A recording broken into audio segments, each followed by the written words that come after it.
Pokémon Legends Z-A is a very different game from what we're used to. Instead of exploring a full region, we're gonna be exploring a very well-developed Lumiose City. It doesn't matter that we have been there before in Pokémon X and Y, because it is a very different place from the one we visited in Gen 6, and modern consoles can certainly give us a lot more detail than the 3DS ever could. All of what we love is coming back, the Pokémon battles against wild Pokémon, the Pokémon battles against trainers, and catching out of battle as well. Still, there is one thing that I don't see coming back.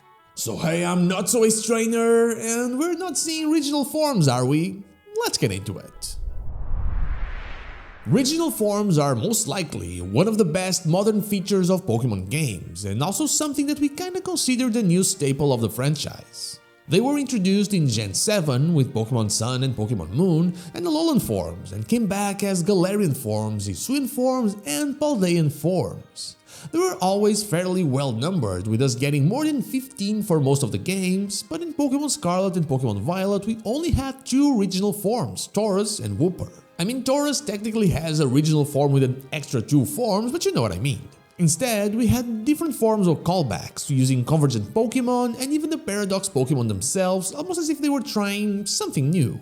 As you can see, Gen 6 did not have any, because they were introduced after we had the Gen 6 games, and even when we had the Gen 4 remakes, BDSP, the very controversial BDSP, they did not retcon the games by adding any of the new Hisuian forms. Unlike you, who should absolutely add your touch to the like, subscribe and join buttons. This should be enough to answer the question of why I don't think they're coming back, but Pokémon Legends Arceus kinda added Hisuian forms, so I understand why people think they are coming back, since this is a Legends game after all. Before I continue though, do you expect Colossian forms? Let me know down below.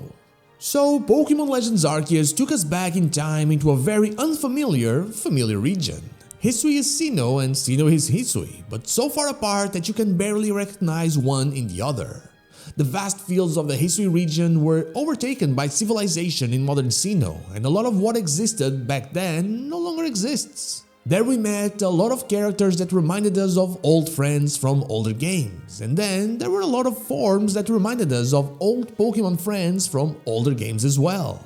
While we were also able to use them in Pokémon Scarlet and Pokémon Violet, with some of them being available in the wild in certain events or in the quote-unquote wild since the Blueberry Academy is artificial, they never made their way to modern Sinnoh. As the region evolved and wild spaces became less wild, the Pokémon had to adapt. They evolved in the way, just not in the Pokémon way. They went from needing their Hisuian traits to just not needing them at all. They became rare, rarer than one can even imagine. You are gifted them, they are available in special outbreak events, they are found in reserves. You simply never saw them living in large groups in the wild again, like we saw in Pokémon Legends Arceus when we went back in time. And that is the biggest difference between these two Legends games, and the one that I feel plays the bigger role here. I made a video recently about when I feel like Pokémon Legends Z-A takes place. Watch it to understand why I think what I think, but I believe it is the present. I believe the time that passed between X and Y and Z-A is the time that passed between the releases of these games. We are looking at something like a 12-year difference, or maybe they'll do a 10-year difference to round it up. Whatever's the case, the city, despite looking different, doesn't look hyper-futuristic, since most of those things we find there were already something in the Pokémon world, like the teleport tiles or even the holograms. The Holocaster was literally invented by Lysander Labs, they just worked it up a little more. And yes, I know I defended the game being in the past for the longest time, but that's the fun part about not knowing what's coming. You can guess and be wrong. You have the ability to be wrong, instead of just knowing everything and not being able to guess at all. That is one of the reasons I hate modern leak culture in Pokémon. They are ruining that for everyone, they just don't get it all. But that's a topic that gets me pretty riled up, and I don't want to be like that today, so let's continue. The important part is that one game gave us a decent past, while the other is giving us what is likely the present. One had a huge change for a long period of time that shifted the habits and habitats of Pokémon, while the other one had a quicker change, and while the Pokémon are brought into the city, they are put in wild zones that mimic the surroundings they used to live in for the most part.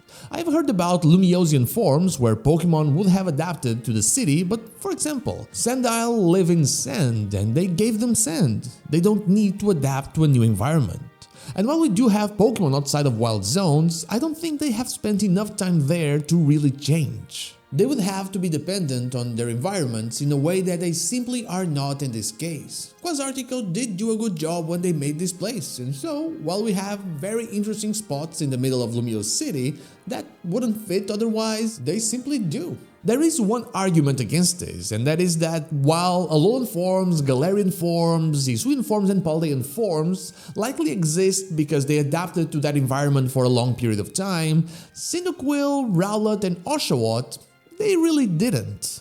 These Pokemon, the starters from Pokémon Legends Arceus, they were reportedly brought to Hisui by Laventon. They weren't living there for a long time, and so their final evolutions being Hisuian forms, it could hint at them being able to quickly adapt to a new environment through evolution. But that would mean that their final forms would be the ones that had the original form, and I don't see them doing that in Pokémon Legends Z-A. So, not enough time has passed since Pokémon X and Y for us to see something like regional forms, and there's another form-related thing happening in this game that will likely take over this concept, just like it kinda happened in the Paldea region. With Mega Evolution being such a staple of Kalos and clearly being a big focus in the game, I think they will be the ones replacing any other form in this game. I find it very hard to believe that we won't see new ones being introduced, and I think the fact that they even exist, that they even will be introduced, will be part of the conflict in this new Legends game. For something like that to occur, changes would have to have happened, and those would be the changes being explored and not the ones caused by natural ways. It's a city, and so artificial is the name of the game, even if it is about a seemingly natural-ish, albeit hard to achieve, process like Mega Evolution. Mega Evolution supposedly comes from the bonds between people and Pokemon. The ability to do so is there, but it needs that boost. And what better way to strengthen those bonds than to do it the old-fashioned way with Pokemon battles? The ZA Royale isn't there just for the tournament, the fun and the wish. It is there for another reason, but that's a story for another video, the next video, so wait for it. For now, with a very likely little time that passed between X and Y and ZA, the fact that the environments in the city are made to be like the environments where the Pokemon live, and the fact that Mega Evolution will likely take over this game, I don't see regional forms making a comeback. For this one, I do believe they'll be here for Gen 10. And now, that is all I have for you today, so thank you so much for watching, and I'll see you all on the next one. But before I go, I want to thank my YouTube members Dash Plays and Yahtzee and Twitch subscriber Anubis here for going that extra mile. From the bottom of my heart, thank you all so much.